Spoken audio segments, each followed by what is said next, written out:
What's up, everyone? Welcome back to another review, and this time we're taking a look at Wishmaster, the Prophecy Fulfilled, the fourth, and thank God, final installment into the wretched Wishmaster franchise.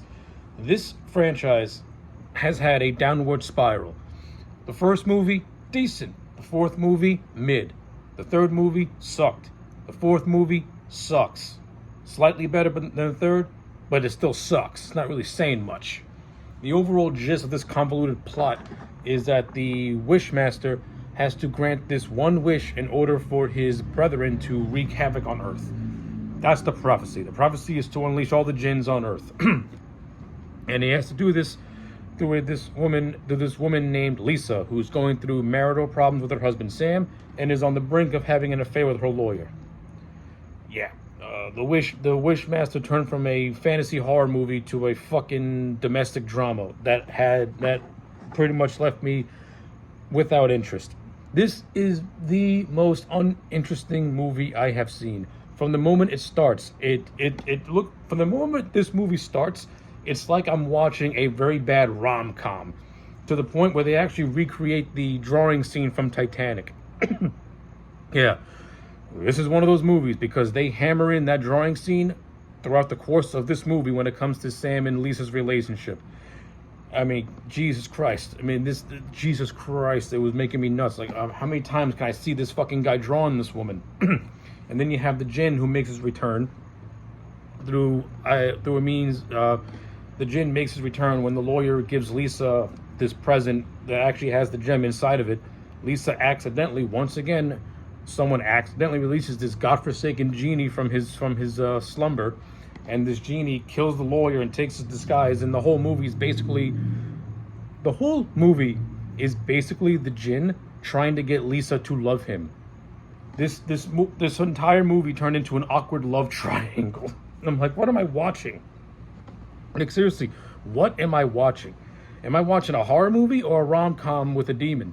I mean, this is like the most stupidest thing I've ever seen. We've gone from Andrew Divoff as the Jinn and putting in two back-to-back great performances as the character, to this steady downward spiral of just suckiness.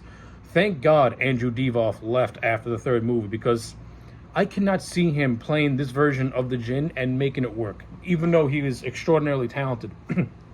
I don't see it. I mean, I'll say this. Maybe this one he can make it work, because Andrew Divoff does have that sinister, seductive charm to him whenever he speaks. I just don't see that. Maybe that could have worked for this movie. I don't know. Thank God it didn't happen, because Andrew Divoff's version of the Jinn deserves much, much better than this piece of shit. And thank God he was not in it. But we do get the return of John Novak as the Jinn, and I'll say this, he's slightly better in this than he was in the first one. I'll give him that. The makeup still sucks. To be honest with you, the Jinn has only one entertaining scene out of this entire movie, and it's an unintentionally hilarious fight scene with a bouncer outside in the alleyway of a strip club. That's the only fun scene that this movie has that actually got a couple of chuckles out of me, especially when he kills the bouncer and he impales him, and then in the most laugh out loud way possible, he throws him into a dumpster. However, the way this man is floating through the air, you can tell he's attached to strings. It was the most awkward yet hilarious thing I've ever seen. And then the Jinn has this funny line where he's like, "Now, does trash go up Mondays and Tuesdays or Wednesdays and Thursdays?" That was legit funny. Not gonna lie, that was funny. Lisa as a character, I think she's boring. Sam as a character, hey, listen, I feel bad that he got into a bike accident that paralyzed his legs and that made him very distant from his girlfriend. But Sam has no redeeming qualities whatsoever, even when he's as a paraplegic. I mean, this guy is like, oh, woe is me, my life sucks. And even when Lisa wishes for him to get his legs back, he's still a miserable piece of shit. Like, there's no pleasing this fucking guy. Even when he gets his legs back, he's still miserable. And the reason why he's so miserable is because he was crippled, he can't have sex. I didn't know you need your legs to have sex. It's about getting your dick hard. That's how you have sex. Like, yeah, Sam is a crappy character. He sucks. The guy who played the lawyer, I don't know what his name is, and I really don't care what his name is. when he's being possessed by the Jinn, he's whatever. Like, he's okay. I mean, he's better than Jason Connery. I'll give you that, because Jason Connery had no charisma. This guy's at least trying to have some charm, harkening back to Andrew Divoff as the Jinn.